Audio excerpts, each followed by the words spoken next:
Seat, उसके साथ हमारे विधायक और वहां से जुड़े और विपक्षी लोग भी होते हैं और साथ ही मौजूद होती है जनता। ये जनमंच है जहां पर आपके विधायक जी हीरो या जीरो, ये जनता से पूछ करके निष्कर्ष निकाला जाता है। हीरो या जीरो का मतलब पिछले 5 साल में कितना काम किया गया। वो जनता जो कि लोकतंत्र की ताकत का इस्तेमाल करते हुए आपको वोट देती है, वो जनता जिसके लिए आप विकास के बहुत सारे दावे करते हैं चुनाव शुरू होने से पहले, वो दावे उन 5 सालों में कितना पूरे हो पाते हैं, ये आज पूछेंगे अपने इस जनमंच में। थोड़ी सी भूमिका दे दूं, हम मौजूद हैं राजधानी लखनऊ से ठीक सटी हुई मोहनलालगंज विधानसभा सीट पर और हमारे साथ हमारे पीछे चर्चा के लिए पूरा पैनल मौजूद है, जिसमें इस सीट के विधायक जी और विपक्ष के लोग भी मौजूद हैं, दूसरी तरफ जनता भी मौजूद है। लेकिन उससे पहले आप सभी के लिए मोहनलालगंज की एक छोटी सी झलक कि वहां के आंकड़े क्या हैं और वहां की जो पुरानी पृष्ठभूमि है राजनीति की वो क्या रही है।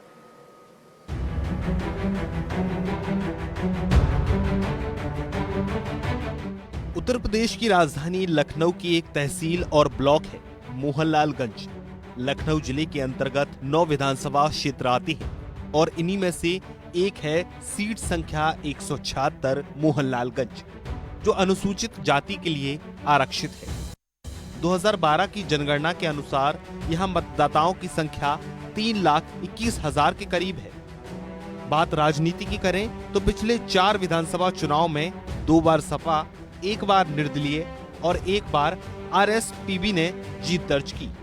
2002 में इस सीट पर हुए विधानसभा चुनाव में निर्दलीय प्रत्याशी की जीत हुई, तो 2007 में आरएसपीबी की भी, वहीं 2012 और 2017 में लगातार समाजवादी पार्टी विजय हुई। खासतौर से बात 2017 के चुनावों की करें तो लखनऊ की 9 में से 8 सीटों पर मोदी लहर में कमल खिले और मोहनलालगंज इकलौती ऐसी सीट बनी जहां सपा की साइकिल ने दौड़ लगाई। वर्तमान में यहां से समाजवादी पार्टी के अमरीश सिंह पुष्कर विधायक हैं। आइए जानते हैं जनता के बीच जाकर कि उनके विधायक जी हीरो हैं या फिर जीरो।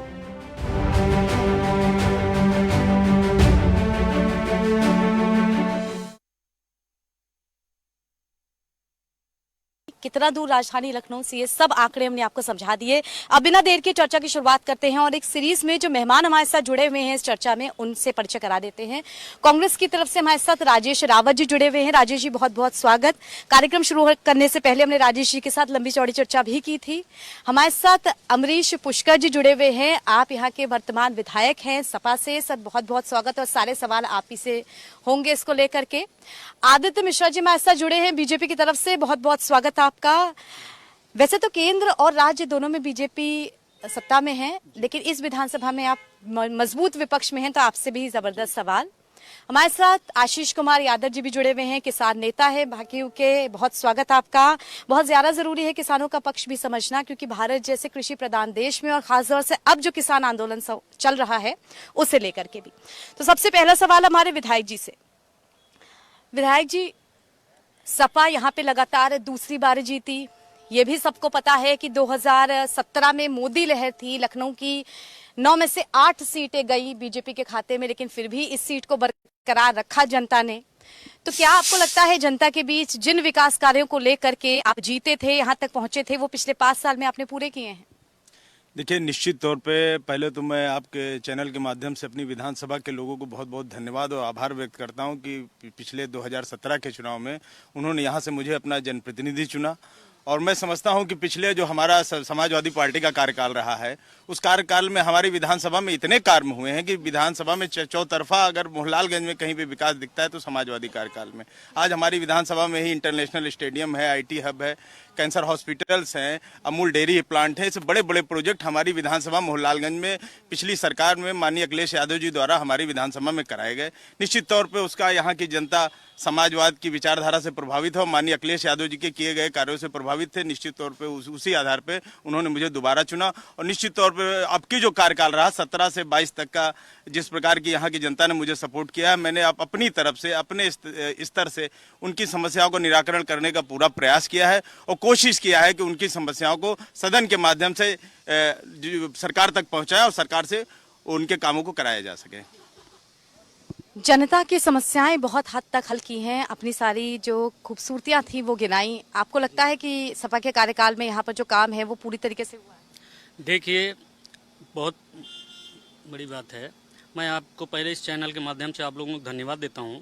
क्षेत्रीय साथियों का धन्यवाद देता हूँ। क्षेत्रीय विधायक हैं, उनका धन्यवाद देता हूँ। मिश्रा जी हैं, उनका धन्यवाद देता हूँ। मैं एक बात बताना चाहता हूँ। जैसे सरकार कहती है कि गड्ढा युक्त सड़कें, मैं दावे के साथ कहता हूँ, पूरे क्षेत्र का भ्रमण कर लीजिए आप लोग, गड्ढा मुक्त सड़कें नजर आएंगी, गड्ढा युक्त सड़कें एक भी नजर नहीं आएंगी। मैं विधायक जी की उपलब्धि गिनाना चाहता हूँ। विधायक जी को आपके हिसाब से सड़कों पर हाईवे की लेन को छोड़ दे तो सब जगह मोहल्ले में गड्ढे ही गड्ढे नजर गड्ढे ही गड्ढे होते हैं, गड्ढे ही गड्ढे नजर आते हैं। जैसा कि मैं नगर पंचायत अमेठी का चेयरमैन भी रहा हूँ, 2007 से 12 में चेयरमैन रहा हूँ। जिला योजना के माध्यम से वहां पे मैंने पीएससी एक स्वीकृत कराई थी, प्राथमिक स्वास्थ्य केंद्र। सपा की सरकार 5 साल रही है, बीजेपी की सरकार के 4.5 साल बीत रहे हैं, उसमें केवल डीपीसी ही पढ़ पाई है, आज तक आगे कोई विकास नहीं हुआ। सिर्फ नींव पड़ी है, उसके आगे का नहीं हुआ। ठीक है, आपकी बातें सुननी और बीजेपी के पास चलते हैं। 5 साल का कार्यकाल सपा का इस पैमाने पे भी तोला जाएगा कि पिछले 5 साल तो सपा की सरकार थी राज्य में और इन 5 सालों में बीजेपी की सरकार है, यानी कि बहुत हद तक ये बात भी लाजमी होती है कि आपकी पार्टी का विधायक नहीं है, फिर भी आपको मदद पूरी करनी है क्योंकि जनता के विकास के कार्य होंगे। आपको लगता है आपने मदद पूरी की और उस मदद को विधायक जी विकास तक पहुंचा पाए?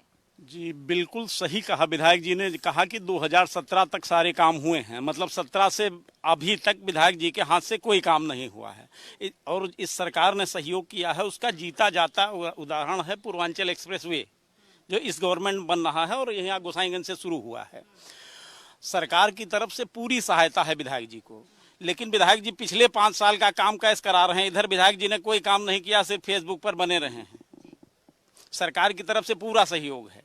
अब जो चीजें दिख रही हैं वो इसलिए दिख रही हैं क्योंकि चुनाव आ गया है। चुनाव आने पर सब बाहर निकलते हैं, सब अपना प्रचार करते हैं कि 5 साल में हमने बहुत कुछ किया। किसान और किसानों को ज्यादातर हम जोड़ते हैं, जो हमारी आम जनता होती है, जो वोट देती है, जो कि खेती किसानी भी करती है, जो अलग अलग क्षेत्रों में भी मौजूद रहती है। ऐसे में आप अब किसानों का प्रतिनिधित्व करते हैं तो किस स्तर पे देखते हैं हमारे विधायक जी के भी कार्यकाल को भी और उत्तर प्रदेश में अभी जो सरकार है उसके कार्यकाल को? देखिए, आपके चैनल के माध्यम से जो आज ये जनमंच लगाया गया है, इसके द्वारा जो चीज़ें लोगों को मालूम होंगी, यहाँ पे पक्ष भी है विपक्ष भी है और पूरे भारत में सभी लोग देख रहे हैं कि किस तरीके से किसान अपने आंदोलन को लेकर के कार्यरत है और वो दिल्ली के आसपास बॉर्डर पे पड़ा हुआ है और इसमें सहयोग सिर्फ किसान का है, ना तो कोई विपक्ष है ना तो कोई पक्ष है। किसान की जो मांग है, किसान की मांग ये है कि जो किसान उत्पादन करता है अपना अनाज, चाहे वो गन्ना हो, चाहे गेहूं हो, चाहे आपका जो है धान हो, चाहे मक्का हो, उसके एमएसपी के लिए हमें गारंटेड एमएसपी चाहिए। वो चाहे हमें केंद्र सरकार दे, वो चाहे हमें उत्तर प्रदेश सरकार दे। हम अपनी मांगों को लेकर के भारत सरकार के पास जा रहे हैं पर कोई सरकार हमारी सुन नहीं रही है। आप देख रहे हैं कि उत्तर प्रदेश सरकार में अभी आप यहाँ पे आप पता करवा लीजिए, मतलब कहीं भी साधन सहमति पे खाद नहीं मिल रही है। इस समय धान का समय सीजन है, सभी लोगों को जो है खाद डालना है, पानी लगाना है। इस बार यहाँ के क्षेत्र में पानी की बरसात बहुत कम हुई है, इसलिए जो है डीजल भी महंगा है। आप देखिए कितनी महंगी खेती हो रही है, उस पर भी एमएसपी बढ़ नहीं रही, एमएसपी मिल भी नहीं रही किसानों को। मतलब 1925 रुपए का गेहूँ 800 रुपए से लेकर के 1000 रुपए तक के बिक रहा है। ये ना पक्ष उठा रहा है ना तो विपक्ष उठा रहा है।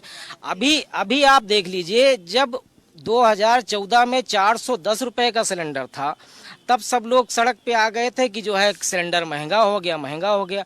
आज की वर्तमान मतलब आज 2 तारीख है, आज की अगर हम उसका सिलेंडर का रेट तय करें तो 888 रुपये 50 पैसा है। आज कोई बोलने के लिए तैयार नहीं, ना पक्ष बोल रहा है ना विपक्ष बोल रहा है। तो इसलिए जनता तो वैसे ही मर रही है, मतलब बहुत ज्यादा त्रस्त है। आपने बोला कि खाद महंगी हो गई है, जनता हमारे साथ मौजूद है। खाद और खेती किसानी को लेकर के समस्याएं हैं आप लोगों की, ठीक है, जनता के पास भी हम जाएंगे। पहले सबकी शिकायतें लेकर के आपके पास, सर ने पीएचसी का उदाहरण दिया, सर ने जो सड़कों पे गड्ढे हैं उनका उदाहरण दिया, सर ने कहा पिछले 5 साल के काम को कैश कराया। ये इन सब कामों को कैसे तौलेंगे आप? देखिए, जो अभी आप पीएससी की बात कर रहे हैं, सीएससी की बात कर रहे हैं, वो पिछली इस कार्यकाल में समाजवादी पार्टी के कार्यकाल में बनी। नगराम में लेकिन अभी तक वो बन के तैयार नहीं हुई। बन के तैयार हो गई, लेकिन अभी तक पूरी जब से भाजपा सरकार आई प्रदेश में हमारी विधानसभा में विकास कार्य को रोक दिया गया। अभी जैसे हमारे आदरणीय मित्र साहब मिश्रा जी बता रहे थे कि पूर्वांचल एक्सप्रेस वे आपकी विधानसभा मोहनलालगंज से निकला, वो माननीय अखिलेश यादव जी की देन है। अखिलेश यादव जी के समय में वो उसका उद्घाटन किया गया था और अखिलेश यादव जी के समय में ही जमीन का अधिग्रहण किया गया था। और ये बड़ा प्रोजेक्ट भी, चूंकि इनकी सरकार का काम है कि दूसरों का श्रेय अपने ऊपर लेना, नाम बदलना, इसके अलावा इस सरकार के पास कोई काम नहीं है। सरकार जो है आज की डेट में किसानों के साथ नहीं है, किसानों व्यापारियों के साथ नहीं है, छात्रों के साथ नहीं है। सरकार आज की डेट में किसी के साथ नहीं, सिर्फ पूंजीपतियों के साथ ये सरकार खड़ी हुई दिखाई दे रही है और उन्हीं के इशारे पे यहाँ पे काम हो रहे हैं। आपने पीएचसी का मुझको उदाहरण दिया था, आपने मुझको और तमाम जो सड़कों पे गड्ढे हैं उनका उदाहरण दिया था, लेकिन जहां तक ख्याल है विधानसभा चुनाव में कांग्रेस का समर्थन था सपा को। तो तब जब समर्थन था तो अब मूलभूत मुद्दों पे इतनी बीच में दरार क्यों? मैम ऐसा है, वो नीतियों का मामला है। हमारी उनकी नीति नहीं समझ में आई, भाई हम अलग हो गए, वो अलग हो गए। लेकिन जहां तक विकास का मुद्दा है, विकास का मुद्दा, विधायक निधि का काम तो क्षेत्र में दिखना चाहिए। विधायक निधि का एक भी काम हमारे क्षेत्र में कहीं कोई एक भी खड़ंजा, एक भी रोड नजर आ रही हो तो आप बताइए। 5 साल होने को हैं, 5 साल क्षेत्र की याद नहीं आई, 4.5 साल क्षेत्र की याद नहीं आई। जब 5 महीना रह गए तो रोडों पे धरना प्रदर्शन हो रहा है। क्यों हो रहा है भाई? 5 साल जब तुमको याद नहीं आई, जब 5 महीना रह गए हैं तो रोडों पे धरना प्रदर्शन हो रहा है, क्योंकि चुनाव आ गया है। और चुनाव में जनता वोट देती है, जनता का अधिकार होता है। तो आइए थोड़ा जनता से भी पूछ लेते हैं कि यहाँ की मूलभूत समस्याएं क्या हैं। यहाँ के जो लोकलाइट्स हैं, जो वोट देते हैं, सरकार बनाते हैं, क्या क्या समस्याओं को वो फेस करते हैं, जिनका वादा किया जाता है कि 5 साल में वो पूरे होंगे मगर नहीं हो पाते? जी, कोई वादा पूरा नहीं होता है यहाँ। कोई वादा पूरा नहीं। जी नहीं। अगर मैं इस पैमाने पे परखूं कि अस्पतालों का क्या हाल है, शिक्षा के लिए प्राइमरी स्कूलों का क्या हाल है, तो क्या कहेंगे? जी, बहुत बेकार पोजीशन है यहाँ पे। बहुत बेकार पोजीशन। ठीक है, आगे बढ़ते हैं। आप यहीं के निवासी हैं जी, आपका नाम? शहनशाह मलिक। क्या क्या समस्याएं आप इस समय एक आम आदमी के स्तर से झेलते हैं? समस्याएं ये चल रही हैं कि कड़वे तेल की जगह पानी में सब्जी उबालकर हम लोग खा रहे हैं। 200 रुपए किलो कड़वा तेल है। पेट्रोल अपनी गाड़ी में हम लोग जो 2-2, 4-4 लीटर डला लिया करते थे, आज की समस्या यह है कि आधे लीटर भी हम लोगों को नहीं पूरा पड़ रहा है। और रही बात वादे की, तो इस सरकार में कोई भी वादा पूरा नहीं हुआ है। ठीक है, अब थोड़ा अस्पतालों पे भी आते हैं। आप भी यहीं के निवासी हैं, आपका नाम? रामू। यहाँ के अस्पतालों का अगर आप प्राथमिक स्वास्थ्य केंद्र बोले या फिर और थोड़े बड़े अस्पतालों के लिए बोले, क्या हाल है? बहुत बुरा हाल है। कम से कम पिछली सरकारों में दवा तो उपलब्ध हो जाती थी, आज जाइए अस्पताल में कोई दवा ही उपलब्ध नहीं है। विधायक निधि की जब बात की जाती है कि विधायक अपनी निधि से कार्य कराता है, तमाम जो विकास के कार्य होते हैं, जैसे मूलभूत पानी की समस्या को दूर करना, सड़कों की समस्या को दूर करना, शिक्षा को सही सुचारू रूप से करना, अस्पतालों को बनवाना, इन सब में क्या नंबर देंगे आप विधायक जी को? वैसे इन कामों में तो हमारी तरफ से 0 नंबर है। विधायक जी के थोड़े थोड़े फीडबैक मिलने लगे हैं। थोड़ा सा एक और हम पूछ लेते हैं, चलिए आपसे भी। आपका नाम? विक्रांत सिंह है। विक्रांत सिंह। यहाँ के लोगों की और समस्याएं, खेती किसानी, जो अन्ना मवेशी हैं उन्हें लेकर के बहुत सारी मैंने सुनी थी। आप किन समस्याओं को फेस करते हैं? मैम, हम लोग बता दें आप समस्याएं, जैसे हमारे बीजेपी कार्यकर्ता नेता जी हैं मिश्रा जी और विधायक जी बता रहे हैं गड्ढे मुक्त हैं। आप चलिए बलिया पूरा बता रहे हैं, आप बलिए से 500 मीटर से 1 किलोमीटर दूर तक देख लीजिए, बता रहे हैं गड्ढे मुक्त हैं। आप अगर बाइक से बैठ जाइए तो आपकी कमर में क्या पूरे शरीर में दर्द होंगे और शायद गाड़ी पंचर हो जाए, इस तरीके गड्ढे हैं। और ये विकास की बात करती बीजेपी सरकार। अरे बीजेपी सरकार क्या विकास, क्या एक तक नहीं विकास किया है। और आप अपने विधायक के लिए क्या कहेंगे? मैम, विधायक के लिए, विधायक के जैसे माशाल्लाह काम भी वैसे ही है कि एक भी काम नहीं किया, जो वादे से लेके कोई पब्लिक ने काम किया। ठीक है, चलिए विधायक जी के पास वापस चलते हैं। विधायक जी, बहुत बड़ी समस्या गड्ढे को लेकर के है, जो हम काफी जगह सुन चुके हैं, लेकिन यहाँ पर क्योंकि लगातार 2 बार सपा को कार्यकाल मिला करने के लिए, एक बार अपनी सरकार में, एक बार और, तो भी गड्ढे क्यों नजर आते हैं? देखिए, निश्चित तौर पे जो पिछली सपा की सरकार थी उसमें हमारा ये पूरी विधानसभा में जितना सड़कों पे काम हुआ, मैं समझता हूँ पूरी विधानसभा हमारी बिल्कुल ठीक थी। हर रोडें बिल्कुल ठीक ठाक थी, लेकिन जब से भाजपा सरकार आई, अब बता रहा हूँ, मैं एक उदाहरण देता हूँ आपको। खुजौली से लेकर नगराम तक एक रोड है, हमारी सरकार में उसका चौड़ीकरण किया गया। हमारी सरकार चली गई, उसके बाद भाजपा की सरकार आती है, उसके बाद से उस पर लेपन कार्य आज 5 साल बीतने को आए, मेरे द्वारा बराबर विधानसभा में उठाने के बावजूद उस पे एक लेयर डामरीकरण का काम इस सरकार द्वारा नहीं किया गया। सरकार की एक रोड में जब से विधायक बना तब से कंटिन्यूअस में मेरा काम है सदन में उठाना, सरकार की नॉलेज में डालना। गंगागंज से लेकर नगराम तक की रोड है जिसमें बड़े बड़े गड्ढे, सारे लोग जानते हैं कि मैं लगातार 4 सालों से उस पर काम करने के लिए सदन के नॉलेज में डाल रहा, समिति में डाल रहा कि बराबर उस पर करे, लेकिन इस सरकार द्वारा हमारी विधानसभा में एक भी डेवलपमेंट का काम नहीं किया गया, एक भी रोडों का निर्माण नहीं कराया गया। मेरे द्वारा जितना हो सकता था विधायक निधि का मैंने पूरा इस्तेमाल किया है। अपने क्षेत्रों में मैंने हैंडपंप दिए हैं, मैंने सोलर लाइटें दी हैं और करीब 100 से अधिक सड़कों का निर्माण मेरे द्वारा इतनी बड़ी विधानसभा में कराया गया है। और आने वाले समय में मैं करीब 100 हाई मार्क सोलर लाइटें और करीब 1000 सोलर लाइटों के इंतजाम मेरे निधि के द्वारा सर इस पूरी विधानसभा क्षेत्र में किया जा रहा है। और यहाँ की जितनी भी समस्या मेरे संज्ञान में आती है मैं उसको सरकार तक पहुंचाने का काम करता हूं। लेकिन सरकार पहली बार ऐसी आई है जो विपक्ष के विधायक को दुश्मन की तरह ट्रीट कर रही है और हमारी विधानसभा में कोई भी एक काम नहीं किया गया। जहां तक शिक्षा की बात है, हमारी विधानसभा में एक भी राजकीय महिला डिग्री कॉलेज नहीं है जो सरकारी हो। सरकार द्वारा मांग करने के बाद शिक्षा के नाम पे सरकार आई थी, लेकिन इस सरकार ने एक भी महिला डिग्री कॉलेज, क्या एक भी सरकारी डिग्री कॉलेज की स्थापना हमारे नहीं की। हमारे यहाँ और ब्रिजों का मैंने मांग करता रहा, सरकार ने उस पर भी कोई ध्यान नहीं दिया। 5 साल में केवल जनता को, किसानों को केवल आवारा पशुओं के रूप में इन्होंने अपनी सौगात दी है। किसान अपना उसी के आधार पर भुगत रहा है और निश्चित तौर पर 2022 में इनको सबक सिखाने के लिए तैयार बैठा हुआ है। सरकार के साथ, सपा विधायक के साथ कोऑपरेट ना करने की सबसे पहली बात इन्होंने कही है और भी बहुत सारे मुद्दे उठाए हैं जिसमें महिला शिक्षा का मुद्दा भी है। क्या जवाब देंगे? देखिए मैडम, अपना जैसे आपकी असफलता का ठीकरा सरकार के ऊपर फोड़ना ये फैशन है कि हम होते तो ऐसा कर देते, हम होते तो वैसा कर देते। ये सिर्फ यहाँ बात करते हैं मंच पे, मीडिया के सामने, प्रैक्टिकल में कुछ नहीं करते हैं। अब जब इनका चुनाव आया है तब आप धरना दे रहे हैं सड़क पे, उसके पहले आपने कभी धरना नहीं देखा। 6 महीना चुनाव का बचा हुआ है तो वहाँ पर धरना और धान रोपाई हो रही है और सारा आरोप सरकार के ऊपर लग रहा है। जब आप मांग करेंगे, कहेंगे, तब जाके उस पर सुनवाई होगी। जो यहाँ शोर करने से तो कुछ होगा नहीं। अगर इतना करते तो 4.5 साल में कुछ ना कुछ तो बना ही जाता, कुछ दिख जाता कि हाँ ये काम किया है। चलिए, यहाँ के सांसद तो बीजेपी से हैं, उनके द्वारा क्या क्या काम किए गए? देखिए, सांसद जी अब मंत्री भी बन गए हैं, ठीक है, तो सांसद जी द्वारा अभी तुरंत उनसे सर्वे कराया जा रहा है कि उनके द्वारा उनके विभाग से क्या क्या हो सकता है, ठीक है। और अभी जब लोकसभा चुनाव हुआ था तब यहाँ से भाजपा जीती थी विधानसभा से, और एक सीट है ये लखनऊ की जो भाजपा के पास नहीं है। तो ये कोशिश होगी कि ये सीट भी भाजपा के पास जाए और सरकार द्वारा पूरे काम हो रहे हैं। सिर्फ अब आरोप लगाने के लिए तो कुछ ना कुछ मुद्दे चाहिए। और ये राजधानी के बगल का सटा हुआ इलाका है, आउटर रिंग रोड आपकी विधानसभा जा रही है, ठीक, मोहनलालगंज से। ये किसने बनवाया? सरकारी तो बनवा रही है। थोड़ा सा आपके पास भी आएंगे, सारे सवाल इकट्ठा कर ले तो विधायक जी के पास। मैम, जो सांसद जी हैं 2 पंचवर्षीय सांसद रहे हैं, इसके पहले भी सांसद रहे हैं, आज सांसद हैं, आज मौजूदा सरकार में केंद्र में मंत्री हैं। लेकिन मैं एक बात उनकी याद दिलाना चाहता हूँ, रहमत नगर से गोमी खेड़ा होते हुए जौखंडी लोनी का पुल, जब वो सांसद थे, सपा की सरकार थी यूपी में, मैम जब वो सांसद थे, सपा की सरकार थी यूपी में, तब 2 बार धरना प्रदर्शन किया था उस पुल को बनवाने के लिए। जब मंत्री हो गए तो सांसद निधि की भी एक रोड क्षेत्र में नहीं दिखी, यहाँ तक कि सांसद जी क्षेत्र में नहीं दिखते हैं। केवल जब मंत्री बने हैं तब जाके वो क्षेत्र में अपना स्वागत करवाए हैं बस। ठीक है, आप भी कुछ कहना चाह रहे थे? मैं कहना चाह रहा हूं मैम, जैसा कि अभी हमारे मित्र भाजपा वाले कह रहे थे, ये माननीय सांसद जी का दूसरा कार्यकाल है।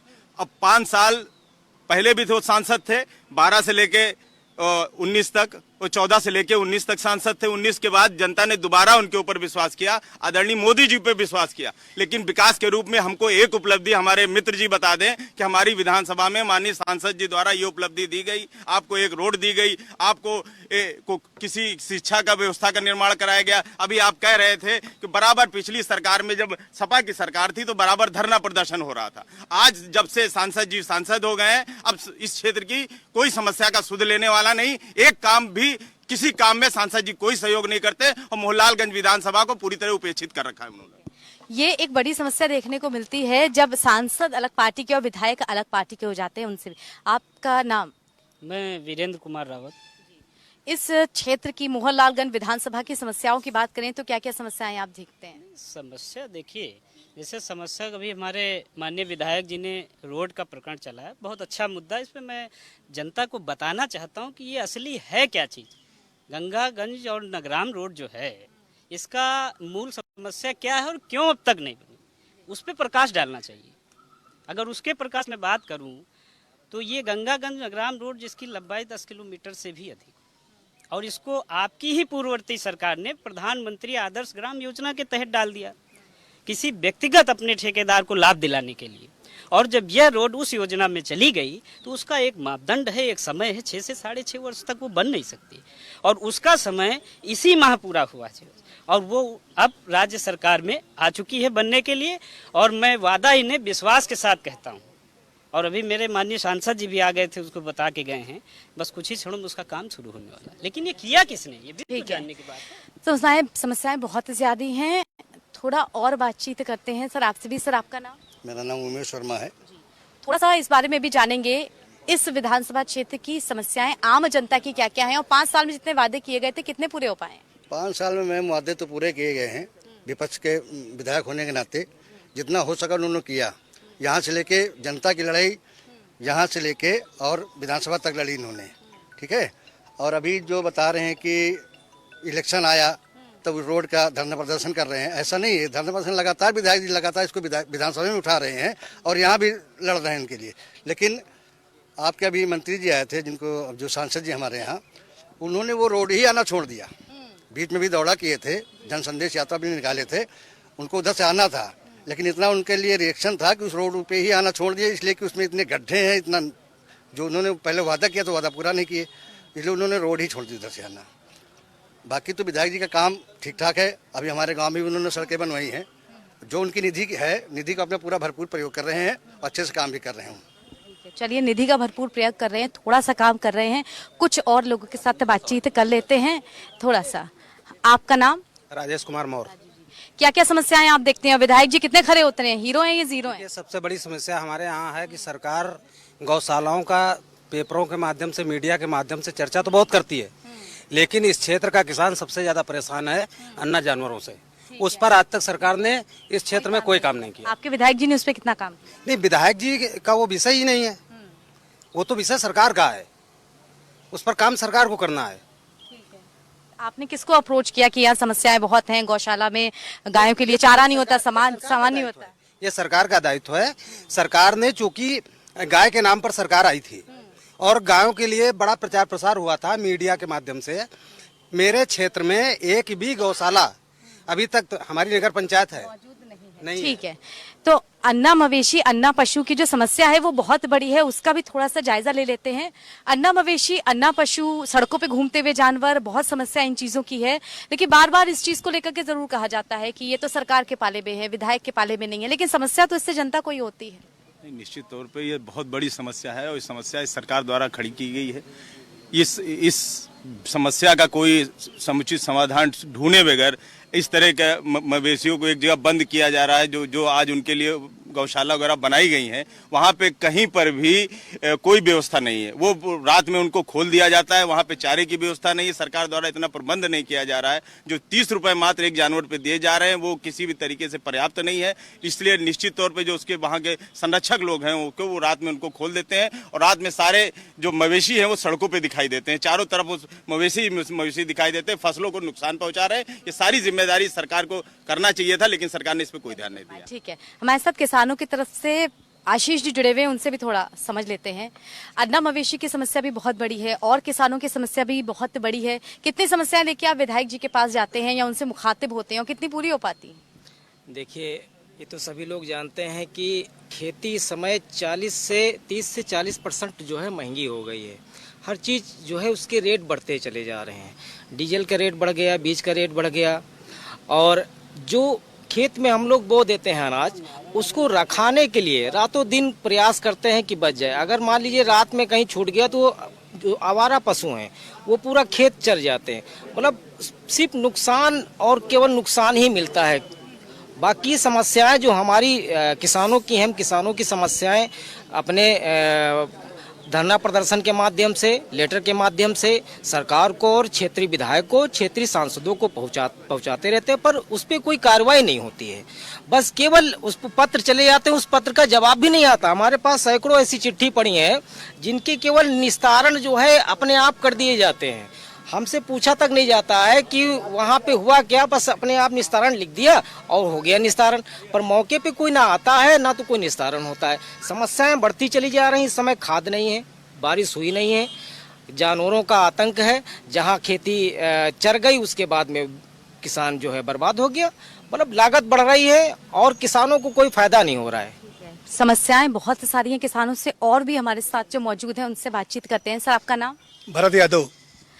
यहाँ की जो लोकलाइट समस्याएं हमने अभी तक समझी, उनमें किसानों की समस्याएं, मवेशियों की समस्याएं बहुत ज्यादा है। मैं थोड़ा शिक्षा के मुद्दे पर भी बात करना चाहती हूँ। कितना आपको लगता है कि यहाँ पे स्कूल्स, कॉलेजेस नए खुले हैं और कितना ग्रेजुएशन लेवल तक की शिक्षा जो है वो मिल पा रही है? सिर्फ समाजवादी सरकार में जो शिक्षा की व्यवस्था हुई वही हो पाई। बाकी तब 2017 से यहाँ पे न शिक्षा का काम हुआ, न चिकित्सा का काम हुआ, कोई काम नहीं हुआ। और अगर आप बात करते हैं जो सब जिस मुद्दे को बोल रहे हैं, सड़कों की, पानी की व्यवस्था की, उसके बारे में? सड़क का माननीय विधायक जी हमारे धरना प्रदर्शन कर रहे हैं, चाहे गौरिया मार्ग हो, चाहे गंगागंज से नगराम मार्ग हो, इतना जर्जर है कि साइकिल वाले गिर जाते हैं, मोटरसाइकिल वाले गिर जाते हैं और इतने एक्सीडेंट हुए कि लोग बहुत चोट खाए, कई लोग एक्सपायर हो गए, कई बेघर हो गए परिवार। बहुत ज्यादा दुर्घटनाएं हुई। ठीक है, यानी कि साफ कह सकते हैं जो सड़कों का एक मूलभूत मुद्दा है ये हर जगह एक ही जैसा है। सर, आपका नाम? देवकली प्रसाद रावत। समस्याओं के बारे में आप क्या क्या कहना चाहेंगे और कितनी समस्याएं हमारे विधायक जी सुलझा पाते हैं? देखिए, समस्या के नाम पर तो इतनी समस्याएं गिना नहीं सकता। ठीक है, भारतीय जनता पार्टी खुद मेरे लिए एक समस्या है, पूरे देश के लिए एक समस्या है और वो पूरे समाज को इस तरह विघटित कर रखी है कि पूरा उसके बारे में क्या कहा जाए। मेरे पास शब्द नहीं है, क्यों निंदा करना मेरी आदत नहीं है, लेकिन वो निंदनीय बहुत है। हम अगर यहाँ विधायक जी की बात करें, लोकल काम की बात करें इस एरिया में और मूलभूत मुद्दों की बात करें, इसमें पानी, बिजली, सड़कें, शिक्षा, स्वास्थ्य शामिल हैं, तो क्या नंबर देंगे आप विधायक जी को? पूरे 10 के 10। चलिए, विधायक जी यहाँ पूरी तरीके से पास हो जाते हैं, 10 के 10 नंबर मिल रहे हैं। आपका नाम? जी, मोहम्मद शानू। लोकलाइट होने के नाते, यहाँ की जो आम जनता है उसे होने के नाते मुद्दा यही बनता है कि जो 5 साल के लिए हमसे वादा किया था, जिसके लिए हमने वोट दिया था, आपको विधायक दिया था, वो काम कितने पूरे हो पाए? कितना देखते हैं पूरे हुए? मैम देखिए, विधायक को तो छोड़ दीजिए, सबसे पहले तो हम सरकार को घेरेंगे, क्योंकि मौजूदा जो सरकार है, आप ये देखिए, सबसे बड़ी समस्या अगर किसी को है तो वो है किसान को। किसान के ऊपर मार पे मार पड़ रही है। आप देखिए, अभी तक किसी तरीके से किसान चारों ओर तार लगा करके और अपनी फसल बचाने का काम कर रहा था। आपने देखा है, नया आदेश आया हुआ है कि आपको तार हटाना है, यानी कि सिर्फ और सिर्फ किसानों को मारने का काम कर रही है सरकार। और जिस प्रकार से महंगाई दे रखे हैं, आप देख रहे हैं कि लगातार 7 सालों में तकरीबन 500 से ज़्यादा रेट बढ़ चुका है गैस सिलेंडर पे। जिन लोगों को फ्री उज्ज्वल योजना दी गई थी वो तो नहीं भरवा पा रहे हैं, उसके साथ साथ जो आम तौर पे जो पहले से गैस सिलेंडर ले रखे थे वो भी नहीं भरवा पा रहे हैं। ऐसी समस्याएं हैं और पेट्रोल आप देख लीजिए 100 के पार चल रहा है। तो मैं भाजपा सरकार को बताना चाहता हूं आपके माध्यम से कि ये सरकार की नीतियां अच्छी नहीं हैं। सबसे पहले किसानों के ऊपर विचार करे और किसानों की जो मांगे हैं सबसे पहले उसकी बात करें। यानी कि समस्याएं बहुत सारी हैं, लेकिन समस्याओं का जो हल है वो शायद एक स्थिरता के साथ जब कोई विधायक आता है तभी पूरा हो सकता है। फिलहाल हमारी चर्चा का जो वक्त है वो यही समाप्त होता है। सबको धन्यवाद देने का वक्त है। बहुत शुक्रिया रावत जी हमारे साथ जुड़ने के लिए, बहुत शुक्रिया अमरीश से हमारे साथ जुड़ने के लिए, आदित्य जी बहुत शुक्रिया आपका, आशीष जी आपका भी बहुत धन्यवाद। दर्शकों, फिर मिलेंगे किसी और विधानसभा में वहां के विधायक जी से सवाल पूछते हुए। फिलहाल यहां जनता से जितना हमने फीडबैक लिया उसमें विधायक जी पास जरूर हो गए हैं, लेकिन अगले विधानसभा में कौन से विधायक और